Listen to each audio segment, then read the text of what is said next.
तो हेलो दोस्तों, फिर से स्वागत है आपका अपने YouTube channel Sonu RBSE and CBSE classes में। हमने जो 10th क्लास है उसके साइंस के चैप्टर्स की सीरीज़ को कंप्लीट कर लिया था। और जैसा कि मैंने आपसे कहा था कि जब आपके जो साइंस के चैप्टर्स हैं उनकी सीरीज़ जब कंप्लीट हो जाएगी उसके बाद में हम जो आपके MCQ क्वेश्चन है, इसके अलावा पहले जो बोर्ड एग्ज़ाम की दृष्टि से जो इम्पोर्टेंट क्वेश्चन है कि जो क्वेश्चन आपको बोर्ड एग्ज़ाम 2023 मतलब 2023 में देखने को मिल सकते हैं उनके बारे में हम डिस्कस करेंगे। इसमें सबसे पहले हम लेंगे आपका जो कि चैप्टर नंबर 6 है, लाइफ प्रोसेस। बायोलॉजी का सबसे पहला चैप्टर, बायोलॉजी जो सीरीज़ है उसका चैप्टर फर्स्ट है। मतलब वैसे किताब का चैप्टर नंबर 6 है, लेकिन बायोलॉजी सीरीज़ में देखिए तो वो आपका चैप्टर नंबर फर्स्ट होगा, जिसका नाम है लाइफ प्रोसेस, जैव प्रक्रम। अभी हमने जैव प्रक्रम में बहुत ही अच्छे प्रॉपर रूप से जो उसके नोट्स होते हैं उनको बना लिया था और उन चीज़ों को क्या है कवर कर लिया था। अभी हम क्या करेंगे, पहले इनके जो क्वेश्चन है, मतलब जो भी आपको इम्पोर्टेंट क्वेश्चन इस चैप्टर से बन रहे हैं, कैसे इस चैप्टर से हम जितने भी टॉपिक में जितने इंपॉर्टेंट क्वेश्चन बन रहे हैं उनको अलग करके उनका रिवीजन कर लेंगे। इसके बाद में हम क्या करेंगे, जो नोट्स है उसका रिवीजन वापस कर लेंगे। तो आपको क्या करना है, चैनल को सब्सक्राइब करना है। किस लिए? ताकि आप जो ये चीज़ें आ रही है, क्योंकि आपकी जो क्वेश्चन सीरीज़ है ये आपके लिए बहुत ज़्यादा इंपॉर्टेंट है एक अच्छा बोर्ड स्कोर करने के लिए। तो ये क्या है, अपडेट आपके मिस ना हो, इसलिए आपको क्या चैनल को सब्सक्राइब करना है। अभी हमने जो लाइव प्रोसेस है उसके अंदर कुछ इंपॉर्टेंट क्वेश्चन लिए, इनके अलावा भी आपको बहुत सारे क्वेश्चन देखने को मिलेंगे। आप टेलीग्राम चैनल ज्वाइन कर सकते हैं, वहाँ पर आपको क्वेश्चन देखने को मिलेंगे। इसके अलावा जो आपके हमारा यूट्यूब चैनल है उस पर भी इसकी सीरीज़ को हम क्या है कंटिन्यू रखेंगे। तो अभी हम देखेंगे लाइव प्रोसेस में कुछ क्वेश्चन है उनके बारे में। पहले हम देखेंगे जो 1 मार्क के, मतलब 1 नंबर के जो क्वेश्चन हमें देखने को मिल सकते हैं उनके बारे में हम डिस्कस करेंगे। फिर 1 नंबर के बाद में हम देखेंगे जो 1 से ज़्यादा आपको देखने को मिल सकते हैं, मतलब 2, 3, मतलब आपके लघु उत्तरात्मक, फिर उत्तरात्मक और फिर दीर्घ उत्तरात्मक, अति लघुरात्मक सॉरी। इसमें आपको देखने को मिलेंगे ये 1 नंबर के क्वेश्चन आएंगे। कितने नंबर के? 1 नंबर के क्वेश्चन आपको बोर्ड एग्जाम में ये देखने को मिलेंगे। और आपको क्या है, सभी क्वेश्चन को सोल्व करना है। यहाँ पर मैं बेसिक आपको क्वेश्चन बता दूंगा, उनका सॉल्यूशन भी आपको बता दूंगा। और जिन क्वेश्चन को हमने पीछे हमारी जो वीडियोज है उसमें कंप्लीट किया है उनको मैं नहीं बताऊंगा, आपको क्या है वीडियोज़ को रिटर्न वापस देखना है। पहला क्वेश्चन है हमारे पास कि स्वपोषी और विषमपोषी में अंतर स्पष्ट करो, जो कि चैप्टर का आपके लाइफ प्रोसेस वाले चैप्टर का पहली चीज ये है, स्वपोषी और विषमपोषी। स्वपोषी सबको पता है, स्वपोषी कौन से होंगे? वे जीव जो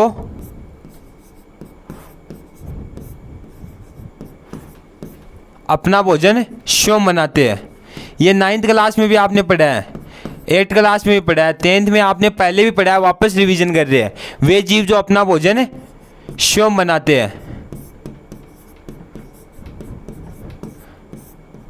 क्या करते हैं? स्वयं बनाते हैं। उन जीवों को हम क्या बोलेंगे? स्वपोषी जीव बोलेंगे। जैसे एग्जाम्पल के रूप में हम देख सकते हैं, इनके एग्जाम्पल क्या होंगे हमारे पास? स्वपोषी का एग्जाम्पल होगा हमारे पास पेड़ पौधे।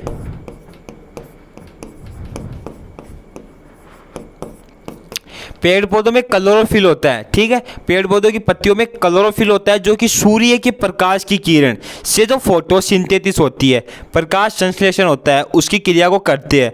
और ये चीज़ हमने हमारे इसी चैप्टर में क्या है कंप्लीट की थी। अभी स्वपोषी के बाद में हम देखेंगे विषमपोषी।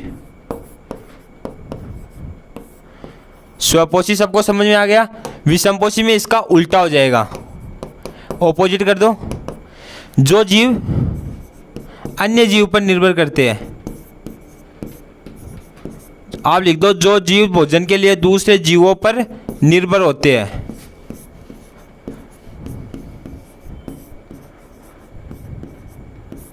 निर्भर होते हैं उनको हम क्या बोलेंगे? उनको हम बोलेंगे विषमपोषी जीव। जैसे एग्जाम्पल के रूप में हम देख सकते हैं आपका मनुष्य, मनुष्य के साथ में जंतु, जो जानवर होते हैं, जानवर अपना भोजन स्वयं नहीं बनाते और ना ही मनुष्य बनाते हैं। ये 1 नंबर का क्वेश्चन है। 1 नंबर के लिए इतना बहुत है। इतना अगर आपने लिख दिया तो एग्जामिनर आपको 1 नंबर आराम से दे देगा। और अभी अगर आपको इन चीज़ों के बारे में और डिटेल में जानना है तो आप क्या करें, पहले लाइव प्रोसेस वाले चैप्टर्स की जो आपके पार्ट्स है उनको कंप्लीट देखिए। फिर क्या होगा, उनको कंप्लीट देखने के बाद जो आपके नोट्स है उनका रिवीजन करें। उसके बाद में अगर आप क्वेश्चन सीरीज देख रहे हो तो आपके जो क्वेश्चन है वो आराम से याद होंगे और बहुत ही अच्छा पेपर होगा। तो आपका सेकंड क्वेश्चन है वो हमारे पास, जाइलम को यदि पौधे से हटा दिया जाए तो क्या होगा। देखो, पौधों में ऐसे खाने की दृष्टि से अगर भोजन का परिवहन करे, इसकी दृष्टि से हमने 2 ऊतक देखे थे। एक था हमारे पास कौन सा, जाइलम, और नंबर 2 था फ्लोएम। जाइलम का क्या काम था, ये जल प्लस खनिज लवण क्या कर रहा था, जल और जो आपके खनिज लवण है इनका स्थानांतरण कर रहा था। मतलब जमीन से क्या था, जाइलम जल को ग्रहण कर रहा था जड़ के द्वारा, ठीक है। जाइलम जड़ के द्वारा जल को ग्रहण कर रहा था और खनिज लवण है उनको ग्रहण कर रहा था। उनको ग्रहण करके क्या है, जो आपकी पत्ती होती है वहां तक पहुंचाने का काम किसका था, जाइलम का। अभी कोई बोले कि सर फ्लोएम का काम क्या होगा, तो देखो फ्लोएम का काम होगा ये जो फोटोसिंथेसिस से हमें जो भोजन प्राप्त हो रहा है पेड़ पौधों के लिए, पेड़ पौधों को जो फोटोसिंथेसिस की क्रिया है उससे जो भोजन प्राप्त हो रहा है उसका स्थानांतरण कौन करेगा, जो आपका फ्लोएम है वो उसका स्थानांतरण करेगा। तो आप जाइलम में लिख सकते हो। हमें पूछा है अगर पौधों में जाइलम ना हो तो क्या होगा, तो लिख दो अगर पौधों में जाइलम उत्तक नहीं पाया जाएगा तो क्या होगा, जल का परिवहन नहीं होगा और पौधा क्या हो जाएगा, नष्ट, या फिर पेड़ की क्या हो जाएगी, मृत्यु, मतलब पेड़ खत्म हो जाएगा। तो जाइलम उत्तक इनके लिए पेड़ पौधे में इंपॉर्टेंट है। इसके बाद में हम देखेंगे कि भोजन के पाचन में लार की क्या भूमिका है। ये हमने डाइजेटिव वाली चीज़ में इससे भी बहुत ही अच्छी तरीके से देखा, लाइव प्रोसेस में जो आपका डाइजेटिव वाला पॉइंट है उसके अंदर कि जो आपकी लार होती है इसकी भोजन के पाचक में क्या भूमिका है। लार में 2 एंजाइम पाए जा रहे थे हमारे पास, ठीक है। लार क्या कर रही थी, भोजन को लसलसीला बना रही थी,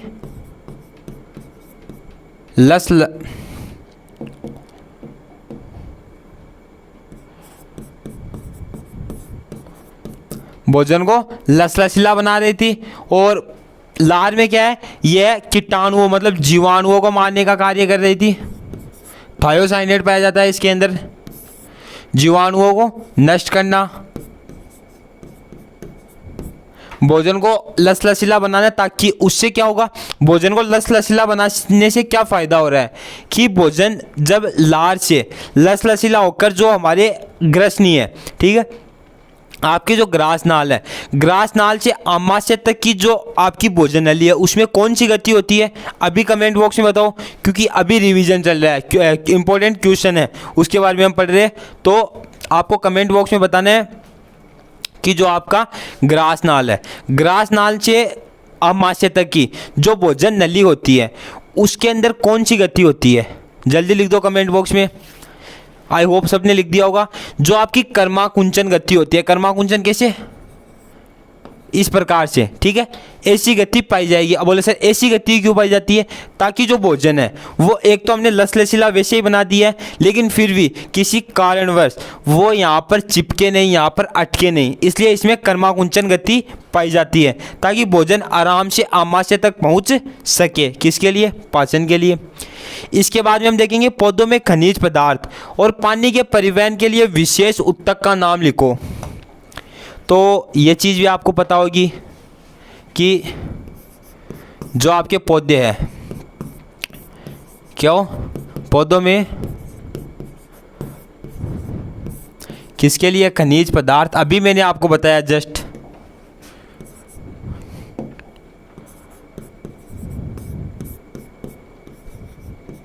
प्लस जल, इसका परिवहन किसके द्वारा होगा, इसका परिवहन होगा आपके जाइलम उत्तक द्वारा। कि पौधों में जो खनिज पदार्थ है इसके साथ में खनिज पदार्थ और जल का अगर हम परिवहन करें तो परिवहन किसके द्वारा होगा, कि पौधों में जाइलम और फ्लोएम उत्तक पाए जा रहे हैं, तो जाइलम द्वारा क्या होगा कि खनिज लवण और खनिज पदार्थ और जल का परिवहन हो रहा। अब अगर आपके पास आ जाए कि पौधों में खाद्य पदार्थों का परिवहन कैसे होगा, खाद्य पदार्थ कैसे, जो फोटोसिंथेसिस मतलब प्रकाश संश्लेषण द्वारा बन रहे, मतलब पौधों में खाद्य पदार्थ खाद्य पदार्थों का परिवहन कौन से ऊतक द्वारा होगा, तो आपको जाइलम नहीं करना है, वहां पर आपको करना है फ्लोएम। ये काम किस में आ जाएगा, ये काम आ जाएगा अब जो फ्लोएम ऊतक होता है, फ्लोएम का कार्य अलग होता है और जो जाइलम है उसका कार्य अलग होता है। इसके बाद में नेक्स्ट जो क्वेश्चन है वो है हमारे पास श्लेषीकरण क्या है। श्लेषीकरण क्या है, इसके बारे में थोड़ा सा इंपॉर्टेंट क्वेश्चन है, इसमें देख लो। ये पाया जाएगा आपके छोटी आंत में, जो उच्च वसा को निम्न वसा में तोड़ने का कार्य करता है। यह चीज़ आपको ध्यान रखनी है कि श्लेषीकरण क्या करेगा। ये क्या है, छोटी आंत में पाई जाती है बड़ी वसा गोलिकाएं। कौन सी, बड़ी वसा गोलिकाओं को छोटी वसा गोलिकाओं में तोड़ने का कार्य है।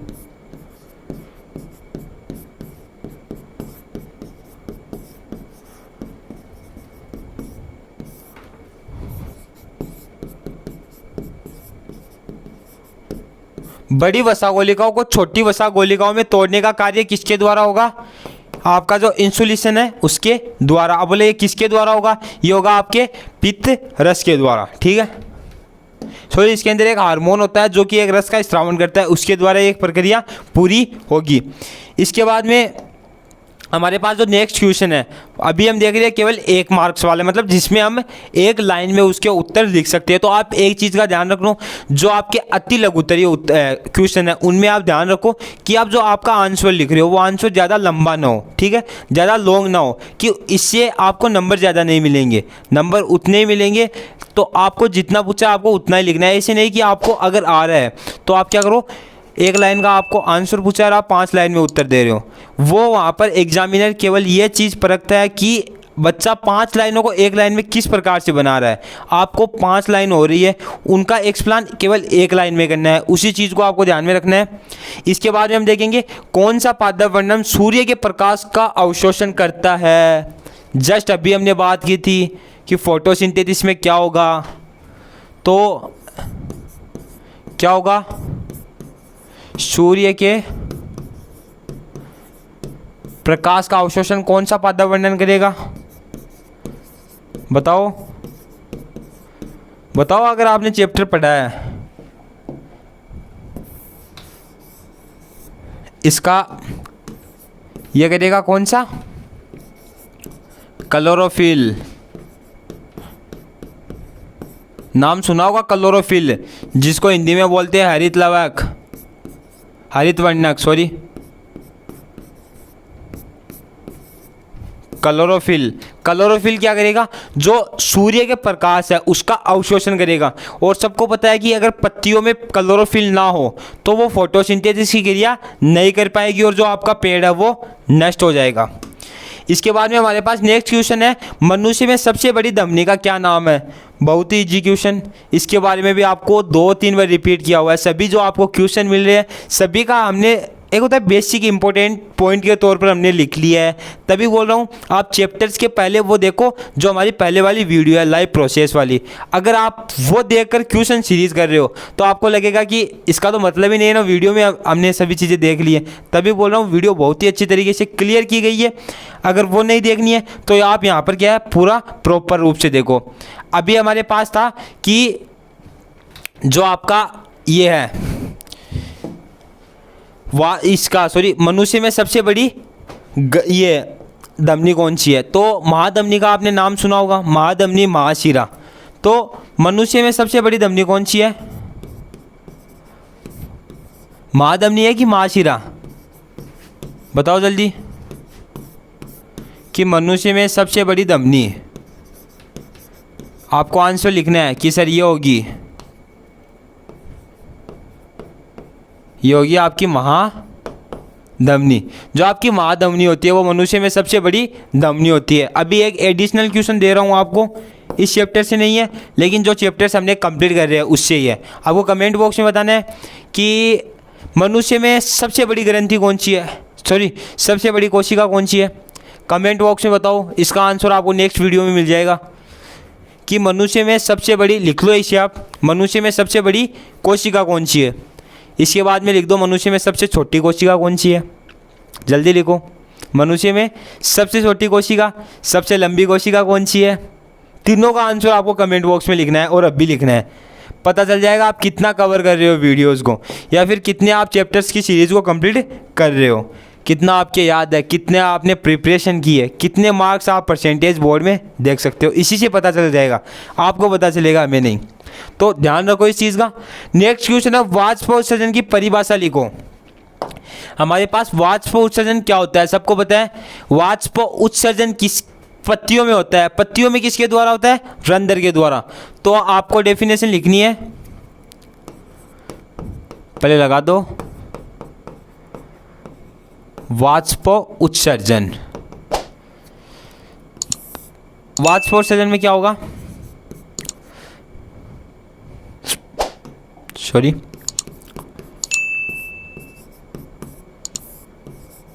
पत्तियों में रंध्र पाए जाते हैं।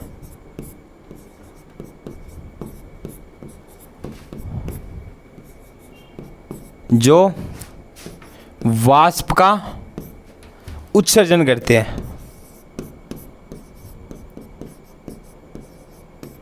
क्या करते हैं? वाष्प का उत्सर्जन, वाष्प का उत्सर्जन करते हैं। इस क्रिया को हम क्या बोलते हैं? वाष्प उत्सर्जन। अभी एक पत्ती है, जैसे आपके पास ये पत्ती मानो आप, ठीक है। पेंटिंग पे ध्यान मत देना कि सर पत्ती आपने सही बनाई नहीं है। पत्ती तो सर हार्ट टाइप दिख रही है, दिल के आकार की दिख रही है, दिल पे नहीं जाना आपको। पत्ती में देखो, पत्ती में ये होते हैं आपके रंध्र। रंध्र क्या होते हैं? रंध्र। अभी हम इसे आगे कवर करने वाले हैं, तो यहाँ पर रहने दो, ये चीज़ आपको समझ में आ गई होगी। इसके बाद में हम नेक्स्ट क्वेश्चन देखेंगे कि गुर्दे की क्रियात्मक व संरचनात्मक इकाई का नाम लिखो। बहुत ही इजी क्वेश्चन, बहुत ही ज़्यादा इजी क्वेश्चन, एक लाइन का है कि गुर्दे की संरचनात्मक व क्रियात्मक इकाई क्या है? बताओ। वृक्क। गुर्दे को हम किडनी बोल सकते हैं। अभी तो सोल्व कर दो, किडनी नाम बता दिया मैंने, क्योंकि किडनी इंट होता है ना, किडनी बता दिया, करो सोल्व। नहीं आ रहा? देखो, अगर आपके दिमाग में आया कि वृक्काणु, क्या वृक्काणु गुर्दे की संरचनात्मक एवं क्रियात्मक इकाई है, तो आपका पर्सन बिल्कुल ही सही है, गलत नहीं है, सही है। क्योंकि वृक्काणु ही गुर्दे की संरचनात्मक व क्रियात्मक इकाई होती है। ये चीज़ आपको ध्यान रखनी है। एक वर्ड का क्वेश्चन है, एकदम वर्ड, एक छोटा सा, जो आपको वर्ड में लिखने हैं, एक शब्द में लिखने हैं, वो क्वेश्चन पहले हम देख रहे हैं। जीरो से स्टार्ट होगा, फिर आपको आगे जो सीरीज़ होगी उसमें क्या है, एकदम से हार्ड हार्ड क्वेश्चन मिलेंगे। तभी बोल रहा हूँ, पहले आप जो वीडियोज़ हैं उनको कंप्लीट कर लो। उनको कंप्लीट करने से क्या होगा, अगर जिन्होंने आपकी जो लाइव प्रोसेस वाली है वो वीडियो कंप्लीट अच्छे तरीके से देखी है, तो आपको क्वेश्चन सीरीज में कहीं पे डाउट नहीं आएगा, क्योंकि सभी चीज़ तो हमने कवर कर रखी है। और कवर किस प्रकार से कर रखी है, प्रॉपर अच्छे तरीके से, पूरा एकदम से क्वेश्चन वहीं पे बना दिया हमने कि यहाँ पर क्या क्वेश्चन बन रहा है, तो वो चीज़ हम वहाँ पर रिपीट कर रहे हैं, हम यहाँ पर क्या है, रिपीट कर रहे हैं, रिविजन कर रहे हैं। तो वही चीज़ बता रहा हूँ। नेक्स्ट क्वेश्चन है, अम्ल का आमाशय में क्या कार्य है? अम्ल का सबको पता है कि यह आमाशय में क्या करता है, आपका जो भोजन है, भोजन को अम्लीय माध्यम प्रदान करता है।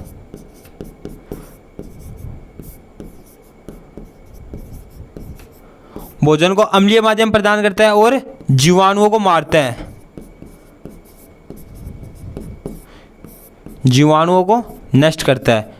अभी कोई बोले कि सर जीवाणुओं को तो हमने मुंह में मार दिया ना, थायोक्सिन पाया जा रहा था, वो क्या कर रहा था, जीवाणुओं को मार रहा था, तो यहाँ पर क्यों मार रहे हैं हम? तो क्या होता है कि कई जीवाणु के होते हैं मुंह से बच जाते हैं, जो हमारे हर मतलब बॉडी में क्या है, हर चेक पॉइंट होते हैं, हर जगह पे क्या है, आपके कोई ना कोई चेक पॉइंट होता है। वर्काणु में जाओगे, वहाँ पर कुछ ना कुछ ऐसा हार्मोन स्रावित होगा जो जीवाणुओं को मारेगा। आपकी जो आमाशय है वहाँ पर, अग्नाशय वहाँ पर, छोटी आंत स्मॉल इंटेस्टाइन, जो लार्ज इंटेस्टाइन होती है वहाँ पर, बड़ी आंत, हर जगह आपके चेक पॉइंट मिलेंगे। चेक पॉइंट किस प्रकार से, जो जीवाणुओं को नष्ट करने का काम कर रहे हैं। तो देखो, आमाशय में भी एक चेक पॉइंट होता है जिसे हम बोलते हैं HCl, नाम सुना होगा, हाइड्रोक्लोरिक एसिड, HCl की फुल फॉर्म होती है हाइड्रोक्लोरिक एसिड, जो कि बहुत ही ज़्यादा अम्लीय होता है। इसका pH मान कितना होता है आपको पता है? इसका pH मान होता है 1। समझ गए? 1 मतलब पूरा रेड हो गया। हमने जो pH स्केल है उसमें इस चीज़ को पढ़ा था ना कि pH मान अगर 1 हो रहा है तो वो कैसा होगा, उसकी प्रकृति बहुत ज़्यादा अम्लीय होगी और कठोर हार्ड अम्ल होता है, हार्ड एसिड होता है, वो होता है ये क्या एसिड है, एक तरीके का एसिड है जो कि हमारे आमाशय में पा रहा है। और ये क्या कर रहा है? भोजन को अम्लीय माध्यम प्रदान करेगा, उसके साथ ही जो जीवाणु बच गए हैं उनको मारने का कार्य, उनको नष्ट करने का कार्य भी करेगा। इसके बाद में हम देखेंगे कुछ हमारे लघु उत्तरीय प्रश्न जो आपको 2 नंबर के बोर्ड एग्जाम में देखने को मिल सकते हैं।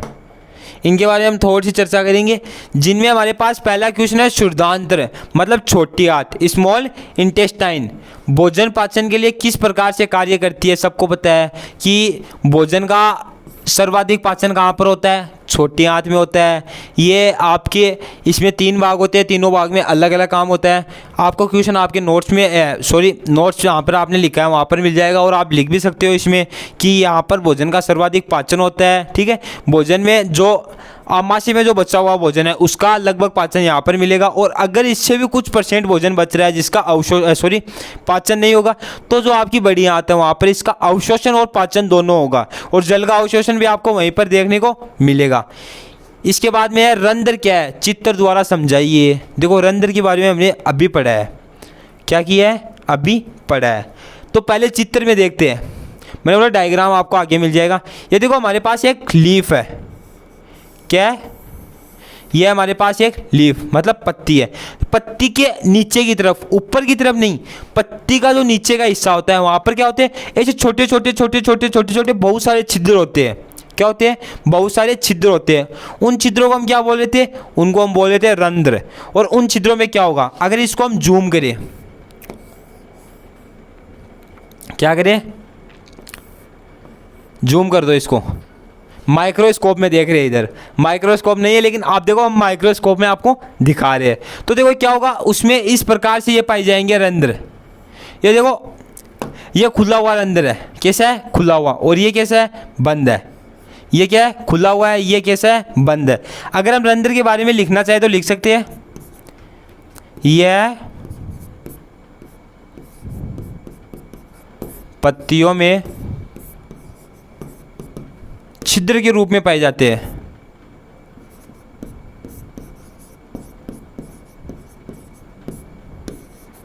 रूप में होते हैं। इनका कार्य क्या होता है? कार्य क्या होता है? देखो O2 को बाहर छोड़ रहे हैं, ठीक है, H2O को बाहर छोड़ रहे हैं, और CO2 को क्या कर रहे हैं? ग्रहण कर रहे हैं। ये इनका काम है। वाष्प गैसों का विनिमय कर रहे हैं, आदान प्रदान करने का कार्य कौन करेगा? आपके जो रंध्र है वो गैसों का आदान प्रदान करने का कार्य भी करेंगे। इसके बाद में हम देखेंगे वायवीय श्वसन व अवायवीय श्वसन में अंतर स्पष्ट करो। देखो वायवीय श्वसन एंड अवायवीय श्वसन दोनों की आपको एक सारणी में हमने बनाई थी, उसमें हम देख सकते हैं कि वायवीय श्वसन में आपको डिफरेंस देखने को क्या मिलेगा। वायवीय श्वसन ऑक्सीजन की उपस्थिति में होता है। किसकी? O2 की उपस्थिति में होता है आपका वायवीय। देखो वायवीय मतलब वायु की उपस्थिति में, वायु आप ऑक्सीजन मान के चलो, ऑक्सीजन की उपस्थिति में। अवायवीय क्या होगा? ऑक्सीजन की उपस्थिति में नहीं होगा, मतलब ऑक्सीजन कहाँ पर नहीं है। हमारे नॉर्मल वातावरण में ऑक्सीजन देखने को मिलेगी, लेकिन जो आपका जल होता है, जल में देखो वहाँ पर ऑक्सीजन है, बुलबुलों के रूप में है, लेकिन वैसी ऑक्सीजन नहीं होगी, तो ये होगा जल में। इसमें ग्लूकोज का पूर्ण खंडन होता है, इसमें ग्लूकोज का पूर्ण खंडन नहीं होगा, ठीक है। इसके बाद में इसमें CO2 गैस तथा जल अंतिम उत्पादन बनते हैं। जो आपका अंतिम उत्पादन होगा वो होगा आपका कार्बन डाइऑक्साइड गैस, और जो आपका वाटर है H2 है वो। और इसमें क्या होगा, आपका जो एथेनॉल है, एथेनॉल जो लैक्टिक अम्ल होता है वो आपका अंतिम उत्पादन होगा अवायवीय श्वसन में। इसमें उच्च मात्रा में क्या होगी, जो आपकी ATP है वो खर्च होगी, ऊर्जा मुक्त होगी, और 38 ATP इसकी जो आपकी जो रिएक्शन होगी उसमें 38 ATP लगेगी। ATP की फुल फॉर्म होगी एडिनोसिन ट्राइफॉस्फेट। इसमें कम मात्रा में ऊर्जा उत्पन्न होगी, ठीक है। आपका जो नेक्स्ट पॉइंट है वो हो जाएगा, यह माइटोकॉन्ड्रिया तथा साइटोप्लाज्मा में होता है। माइटोकॉन्ड्रिया कोशिका में पाई जाती है, सबको पता है। यह केवल साइटोप्लाज्मा में होता है। इसमें देखो 38 एटीपी अणु मुक्त होते हैं, अणु मुक्त होते हैं, न कि यूज होते हैं। और इसमें क्या होगा, जो आपके 2 एटीपी अणु हैं वो मुक्त होंगे। तो यहाँ तक हमने कुछ क्वेश्चन देखे। इसके अलावा मैं आपको कुछ क्वेश्चन दे रहा हूँ जो कि आपको नेक्स्ट जो अपने चैप्टर्स है उसमें करनी है कि पाचन तंत्र है उसका, श्वसन तंत्र है, रेस्पिरेशन है, डाइजेटिव सिस्टम है, इनका डायग्राम प्लस सचित्र वर्णन, चित्र के साथ में वर्णन करना है। इसके बाद में जो आपका नेक्स्ट चैप्टर है कंट्रोल एवं कोऑर्डिनेशन, उसके जल्दी इंपॉर्टेंट क्वेश्चन आपको देखने को मिलेंगे। आई होप आपको वीडियो पसंद आई होगी। अगर किसी क्वेश्चन में आपकी दिक्कत आ रही है कि इस क्वेश्चन को आपको रिपीट करना है या फिर किसी अन्य तरीके से समझना है, तो आपको कमेंट बॉक्स में वो क्वेश्चन बताना है, उसको नेक्स्ट वीडियो में अलग से सोल्व करवा दिया जाएगा। आई होप आपको वीडियो पसंद आई है। अगर वीडियो पसंद आई हो क्या करना है, चैनल को सब्सक्राइब करना है और वीडियो को लाइक करना है। थैंक्स, मिलते हैं जल्दी नई वीडियो के साथ।